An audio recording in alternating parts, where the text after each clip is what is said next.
Hello, random internet entities, and welcome to the War Zone. As always, I am Scruffy, and this is Scruffy Tales. So, we have recently seen a video of a Swedish APC, the PBV302, with a Ukrainian flag taking part in a armored column uh, down in Ukraine. And that combined with some news that Ukraine is currently getting ready to field a lot of troops currently being trained. So all things combined, we will quickly take a look what that might mean for Ukraine. And we're gonna kick things off with a Forbes article written by David Axe, taking a look at the brigades that appears to be in the works almost that have almost finished training on behalf of Ukraine. And what has he, or rather, what is he talking about in this article? Well, he has taken a look at Military Land. That's a website that tracks military formations, units, and stuff within Ukraine. And Military Land has figured out somehow that Ukraine is training a new batch of troops, a bunch of new brigades, uh, and they all have 160 something in the designation, 160th, 61st, 62nd, and so on. And according to him, they will, or according to Military Land, they are training in foreign countries, and they will more than likely be equipped with foreign equipment as a result. And these brigades of the 160th, they are reportedly training in Poland. And here's when it gets a bit interesting. Well, the entire thing is a bit interesting, but these brigades began training 3 months after the previous army expansion wrapped up. So Ukraine had a bunch of troops in training and finished the training, and right as that was ended, they began with a new batch of brigades.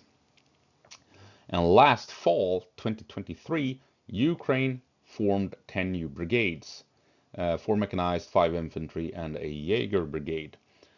And what's interesting about this is if we jump down here, 10 brigades on paper at least equals 20,000 troops. And since Ukraine has expanded mobilization laws and what have you, that means you are recruiting a bit younger than previously. So instead of the minimum age being 27, you're now down to 25 to find more troops. And 25, that's a good age for soldiers. It really is. Uh, and the reason is, okay, I'm going a bit off track here, but usually this is when you are well and properly fit and able, right? Physically, this is when you, around 20 and 25, that's usually when you peak physically. And you also have some experience of life, so you can think ahead and rely on previous experiences to make decisions. But also, you are still considered uh, a young adult when you're 25, right?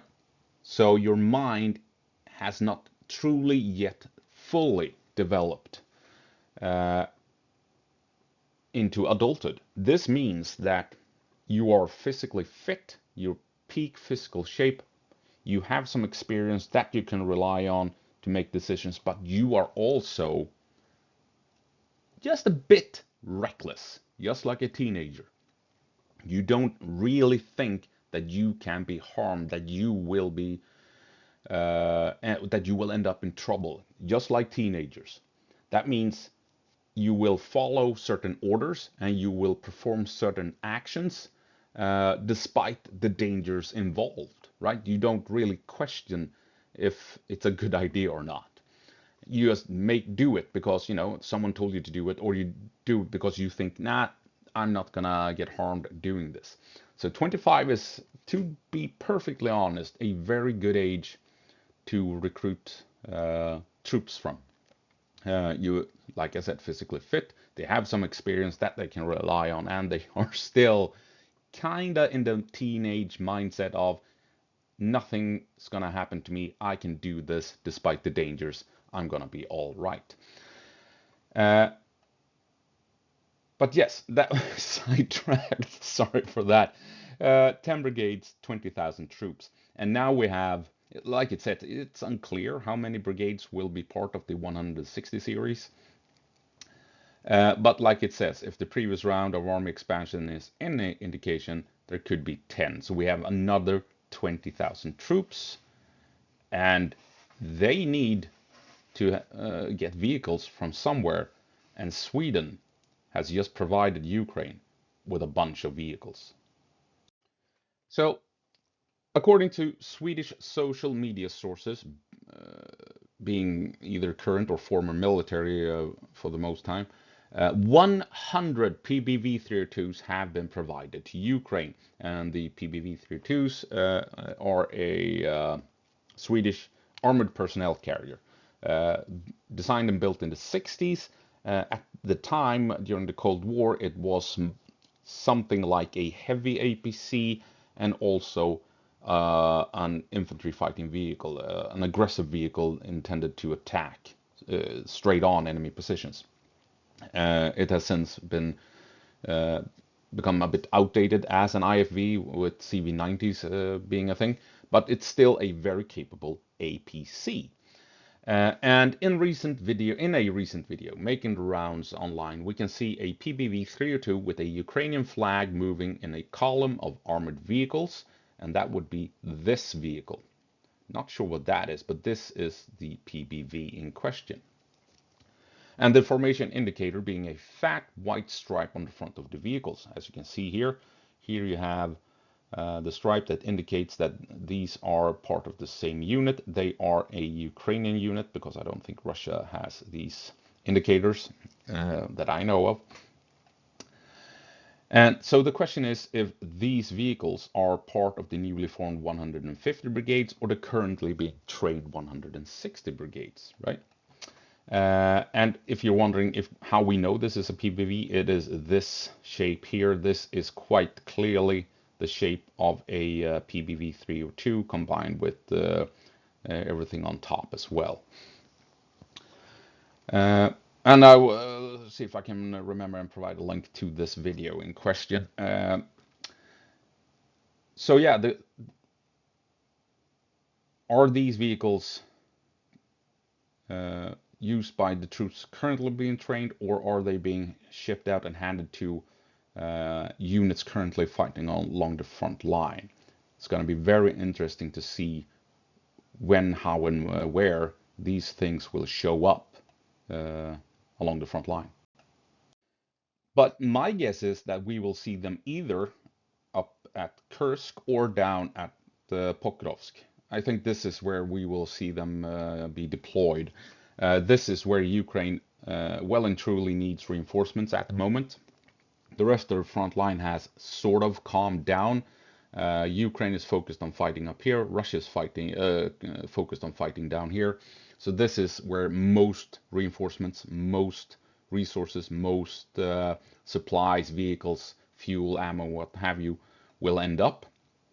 So I think there's a great chance that the PBV302s and the units they are attached to will be deployed either to Kursk to expand Ukrainian control over the Russian territory, or they will end up at Pokrovsk to help out with the defense and possibly help out with logistics and shipping troops and ammo to the front lines, and potentially maybe launch a counterattack against Russian positions once the city fighting begins, and maybe Ukraine will try and push in behind to cut Russian supplies. And then maybe we will see PBV302s taking part in such an offensive action. Because remember, Ukraine has very successfully relied on M113s, a American APC that is less efficient than the PBV302s, less armor, less off-road capability, and so on. And Ukraine absolutely uses M113s very effectively to assault Russian trenches and what have you. So it's not unthinkable that the PBV302s will be used to assault Russian positions outside of Pokrovsk, or even, like I said, up here around Kursk, or in and around Kursk, I should say. So what the hell is a PBV302? Well, it's this thing. Like I said, designed in the 60s with intent to essentially outperform the M113s. Sweden tried the M113s and weren't really impressed and decided we will build our own version and make it better. So better armor, mainly to protect the crew from artillery, not really to protect them against anti-tank weapons and stuff like that, but mainly artillery and machine guns. And it does that extremely well. And it has way better off-road capability than an M113, which of course will be crucial in Ukraine with all the mud and what have you, and winter soon approaching. This thing is built to drive through mud, through snow, through marshes and bogs in the north of Sweden, and to be able to handle deep snow as well, as you can imagine, with winter conditions in Scandinavia. And it has this 20mm autocannon.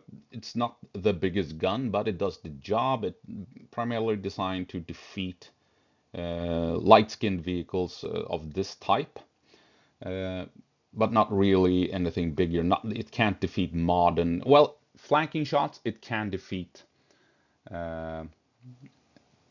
modern IFVs. It should be able to defeat a modern IFV in the flank, but not from the front. This thing, despite this age, is designed to be able to take 20mm rounds on the front armor, such as this. But even a modern IFV shouldn't be able to without armor packages, shouldn't be able to withstand hits from a gun of this type. And as you can see, it has hatches in the rear on both sides that allows 6 to 8 troops to stand up and shoot out from the vehicle, providing flanking security. If you're pushing in with the vehicle, they will be able to spot enemy vehicles and enemy soldiers trying to outflank the PBV, so they can warn the crew what's going on. And if you're on the assault,